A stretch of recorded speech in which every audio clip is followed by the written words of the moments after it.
Welcome back, and we're chatting with Kathryn about manifesting your soulmate.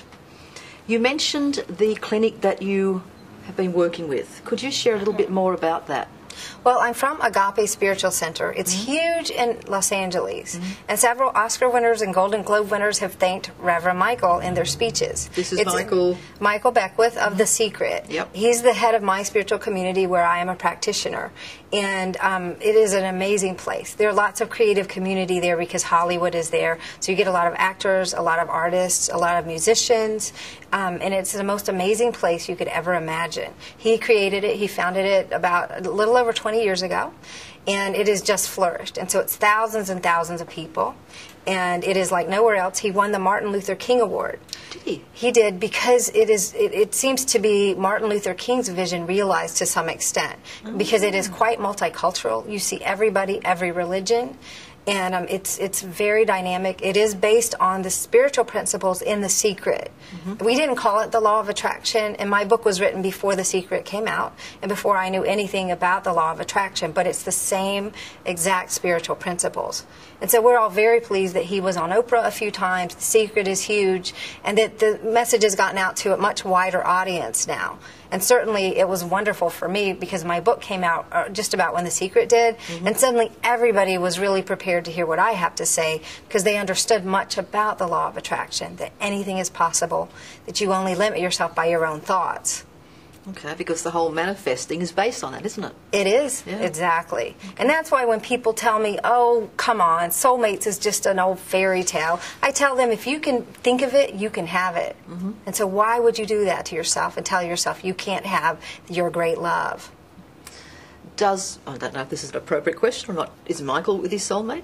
He is. He's married to Ricky Byers Beckwith. I went to their wedding and watched their romance unfold. She was the choir director at Agape, and they have written some beautiful songs together that I highly recommend because they remind you of spiritual principle and they uplift you in such a nice way. And so he married my husband and me, and she did music at our wedding. Okay. So they're together. They're the perfect combination. They travel the globe together, and she always plays the music before he speaks and gets him all in a wonderful frame of mind to speak. Okay. So they're quite a dynamic. They're an example of a couple also that are soulmates and are lifting up the world.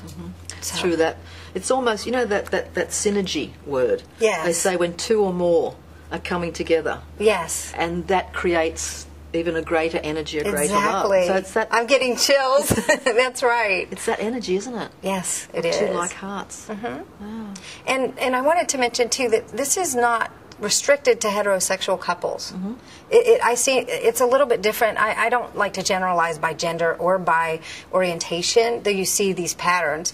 But these principles, I think that when you're dealing on a soul level, which is way up here, then gender makes no difference whatsoever. And that ultimately our souls aren't really only, you know, you might look like a woman and I'm a woman, but we have some male energy about us too. And so it's a different thing, you know, on the outer, but on the inner it's the exact same, I feel. And so I do teach, there's a large gay and lesbian community at Agape, and I teach workshops with them and also in other places, and it's the exact same spiritual principles that apply. So, and I do find that males have a little tougher time with the idea of a soulmate. But how many times have I been at a wedding for people who've done my work and found love, and the guy says, well, I didn't believe in soulmates until I met you. So sometimes men are slower to come around, but they get there just by experiencing it, if nothing else. And I guess that is part of it, isn't it? Until we have the experience, then we don't. It's almost like you can't be a little bit pregnant. Yes. I often use that when you're either pregnant or you're not. Yes. There's no in between. Yes, exactly. So would you then say that's how you can tell if you're with your soulmate? You either are or you aren't, or are there shades of grey sometimes within that? You might not know. If you don't know, it's usually your own stuff. Your own. If you've been hurt, you might be very slow to open up, and it might be your own foggy awareness. So I think you either are or you're not, but you might not know it yet. My most extreme case is a man who was married for 23 years, and only after 23 years did he realize that he was married to his soulmate. and 3 kids later. And so then the relationship got even better. But he had been hurt so much in previous relationships that he just could not open himself to her, even though they were married to that extent. And okay, so then what would, I mean, maybe you do or don't know part of the answer to this, what would have been her experience for 23 years? Because obviously her experience for 23 years may not have been one of a connected... They were very close. Yeah? What was the difference of not, though? She felt there was something in him that held back. Yep. And that's very common. Okay. Part of going deeper together is you're willing to reveal yourself, even your fears, things that you're scared to tell anybody. And the same is true of your partner. They need to reveal themselves, and you need to be there to understand it and encourage it, because you can never get to the bottom of another being. Mm. And so that's the process, and some people are scared even when they're married and they are soulmates. It's still a process of revealing and opening and going deeper. And for him, it was a journey, and she loved him enough that she was willing to stick with it and was enjoying, because it's not like they were so far apart. Mm-hmm. They were still very close. Mm-hmm. But he went to a whole nother level, and so did she, when he admitted that, when he realized it and he owned up to it. About 23 years. I know. That's huge. Most people, it doesn't take that long. or they might know right away, even. Yeah. Or shortly after they've been dating. Okay. Well, there's another question then. I don't know if you've even put a percentage on this, but what percentage of couples would recognise, both of them, pretty much at the same time, that they are meant to be together, and what proportion might take, a year to 23 years for one of them? I don't know if you could do percentages. There is a percentage. A study was done that found that only 10% of people had love at first sight. Okay. That most people, because of this issue of being emotionally closed or hurt, it takes them longer to open up enough to realize that, or to have instant, chemistry eventually with the other person. And so chemistry levels change from first meeting to as you get to know them. And so I would say that means that about 90% take maybe a little bit of time or a long time. 23 years being very extreme. For most people, it might be a few months before they're really sure of that. And for other people, there is love at first sight or shortly thereafter.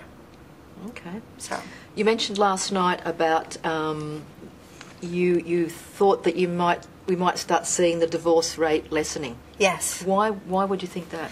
Because things have changed. And the divorce rate, as high as it is, I think it's healthy. Because it means that people are getting out of something that wasn't right. In the past, you couldn't do that. It was frowned upon. You were ostracized. And so in a way, people are less and less marrying for the wrong reason. Or at least getting out of it if they did so. There's less societal pressure to get married for economic reasons, for reasons of, well, on this age, I better get married. Or, peer pressure, family pressure. There's less of that. And less and less. And so more and more you will see people getting married and waiting even until it's right. And definitely the age of first marriage is going up, which I think is good. People are waiting and feel permission to wait. People are feeling permission to not have children if that's not their path. And so there's much more leeway in society. So the only reason to be with someone is because they're your soulmate. And so I think that the divorce rate will start declining. Okay. Well, it wasn't all that long ago, was it, in a lot of cultures that the marriages were arranged. Mm-hmm. And often you wouldn't have seen your spouse-to-be until that day of being married. I know. And yet some people said, you know what, it actually worked out very well because there weren't any preconceptions or... Yes. Any research you've seen around on that, or any comments around that sort of a... Well, that came up in a workshop I recently taught. Mm-hmm. And I was at a loss because I do believe that for the most part arranged marriages are not so hot. Mm-hmm. And occasionally, yes, the universe brings you, especially if you're doing this inner work we're talking about, will bring you your soulmate even through your parents choosing somebody for you. However, luckily I had a lady from the Mideast in the workshop, and she said, wait a minute. This is and then another person from India also. They said, wait a minute, yes, these arranged marriages are common, but they're horrible. They're for the wrong reasons, and they take away human choice, and that is our basic right as humans, is to be free and to have our own choice. And so far more do you see things that are miserable. And so I would say that going less toward arranged marriages is a better idea. Okay. Overall. Yep. So I need to take another break, and a question's just popped into my mind, which I'll ask when we come back from the break. Okay. About what couples out there that we know about in the public eye do you think might be soulmates? Can you answer that one? Sure. That will be interesting. Stay with us.